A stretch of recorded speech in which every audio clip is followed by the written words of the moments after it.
1. Subscribe করুন, bell বাটনে click করুন।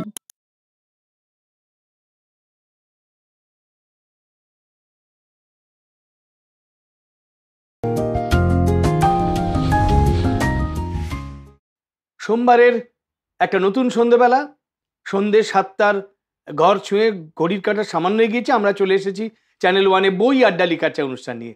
আজকে আমাদের অতিথি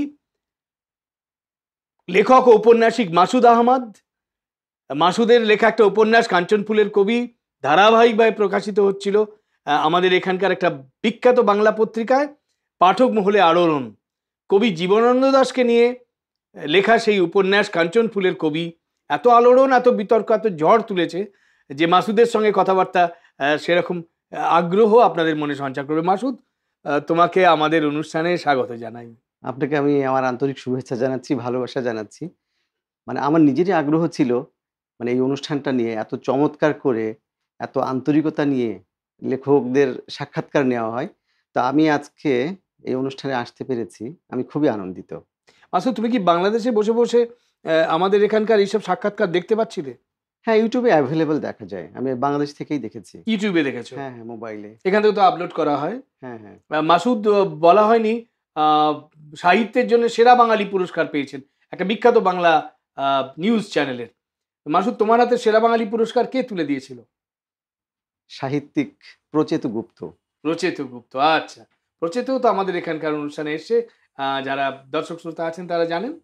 মাসুদ, হঠাৎ তুমি কবি জীবনানন্দ দাশকে নিয়ে একটা উপন্যাস লিখবে, এটা তোমার মনে হলো কেন? আমি তো মূলত গল্প এবং উপন্যাস লেখার চেষ্টা করি। তো গল্প তো আমি তখনই লিখতে চাই যখন বাস্তবের কোনো ঘটনা, সম্পর্ক, কোনো একটা বিষয়, দুর্ঘটনা আমাকে আলোড়িত করে। তো অনেকদিন আগে, ১০ বছর তো হয়ে গেল, একটা লেখা পড়ছিলাম, একটা বই ছিল, মানে জীবনানন্দ দাশের জীবন এবং লেখাপত্র নিয়ে অনেকের লেখার একটা সংকলন।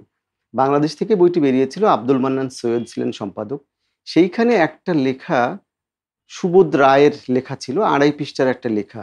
সেই লেখাটা পড়ে আমি এত আলোড়িত হই, আমাকে এতটা নাড়া দেয়, মানে বারবার মনে হতে থাকে, মানে আমি চারপাশে শুনেছি যে জীবনানন্দ দাশের কবিতা খুব ভালো লাগে, প্রশান্তি দেয়, তার কবিতা আমাকে আচ্ছন্ন করে। এই ধরনের কথা আমি চারপাশে অনেক শুনেছি। তখন আমার প্রথমবারের মতো মনে হয়েছিল যে জীবনানন্দ দাশের জীবনটা তো গল্পের মতো। আমি যদি খুঁড়ে বের করি উপন্যাস হতে পারে। এই জিনিসটা আমার মাথায় এমনভাবে ভর করলো, মানে আমি ওইখান থেকে বেরোতেই পারছিলাম না। আমি অনুসন্ধান শুরু করলাম যে তার জীবনটা আসলে কেমন ছিল, তার বাড়ি কোথায়, তিনি কিভাবে বেড়ে উঠেছেন, মানে পুরো তোমার উপন্যাসটা জার্নিটা। শুরু হয়েছে কোথা থেকে? শুরুটা আমি করেছি, এই শুরুটা কিভাবে করব এটা নিয়ে আমি অনেক সময় নিয়েছি। আমি চেয়েছিলাম যে আমার উপন্যাসটা যেন অভিনব হয়, একটু না, কিন্তু মৌলিক শুরু হয়। করলে কোথা থেকে? শুরুটা করেছি আমি ১৯৪৩ সালের মে মাসের একটা দুপুর থেকে। তখন জীবনানন্দ দাশ কি করছেন?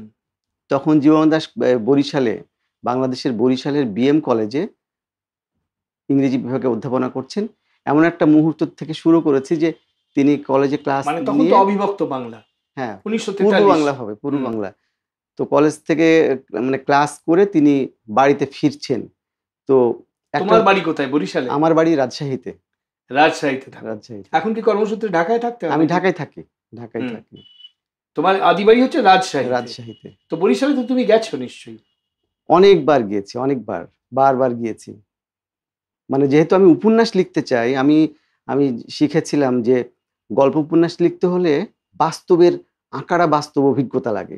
তো ফলে যতটা কল্পনা তার থেকে বাস্তবকে আমি অনুসন্ধান করে আমার কল্পনাটাকে কাজে মানে লাগিয়েছি। বরিশালে যে বাড়িতে জীবনানন্দ দাশ থাকতেন, তুমি তার খোঁজ পেয়েছো এবং সেখানে গেছো। মানে আমার এটা সৌভাগ্যই বলতে হবে। এই ২০২৪ সালের এখন জুন মাস চলছে। মানে আমি যখন ১ম উৎসাহী হই জীবনানন্দ বিষয়ে, তখনও আমি যখন ১ম বার বরিশালে গিয়েছি বা ১ম ৬-৭ বার ৮ বার গিয়েছি, মানে যে বাড়িটি আমি পেয়েছি সেইখানে জীবনানন্দ দাশের যে আগের বাড়িটা ছিল, সেইরকম একটা আবহ ছিল। এমনকি ওই ২ টো থাম ছিল পিলারের। বলা হচ্ছে যে ওই আদি দাস পরিবারের নাকি বাড়ির ওই আদি নিদর্শন এইটা, এবং এটা ঐতিহাসিকভাবে আর বিএম কলেজ এখনো রয়েছে? বিএম কলেজ এখনো রয়েছে। মানে জীবনানন্দ দাশ কোথায় বসতেন সেগুলো তুমি দেখেছো তাহলে? হ্যাঁ হ্যাঁ আচ্ছা, একটুখানি তুমি উপন্যাস থেকে পড়ে শোনাবে? হ্যাঁ, নিশ্চয়ই।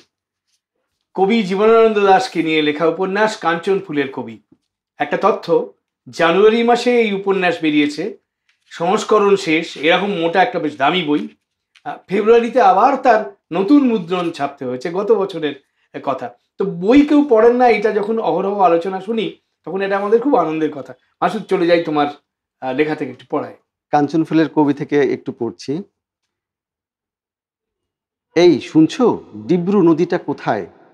জানালার ওপাশে বিশাল পুকুর, পুকুরের মাঝখানে নৌকার লগির মতন চিকন একটা বাঁশ পোতা, সেই বাঁশের মাথায় ঘাপটি মেরে বসে আছে একটি মাছরাঙা। মাছ শিকারের লক্ষ্যে তার সতর্ক নিশানা। হঠাৎ জলের ওপর দিয়ে লম্বা করে ছুটে গেল সে। কয়েক মুহূর্ত পর আবার ফিরে এসে বসলো পূর্বের জায়গায়। মাছরাঙার দু ঠোঁটের মধ্যে এখন ছোট একটা মাছ দাপাদাপি করছে। ঘরের ভেতর জানালার পাশে বসে মাছরাঙার শিকার কৌশল দেখছেন জীবনানন্দ। লাবণ্য কখন ঘরে এসে দাঁড়িয়েছে তিনি খেয়াল করেননি। লাবণ্য আবার জিজ্ঞেস করল, ডিব্রু নদীটা কোথায়?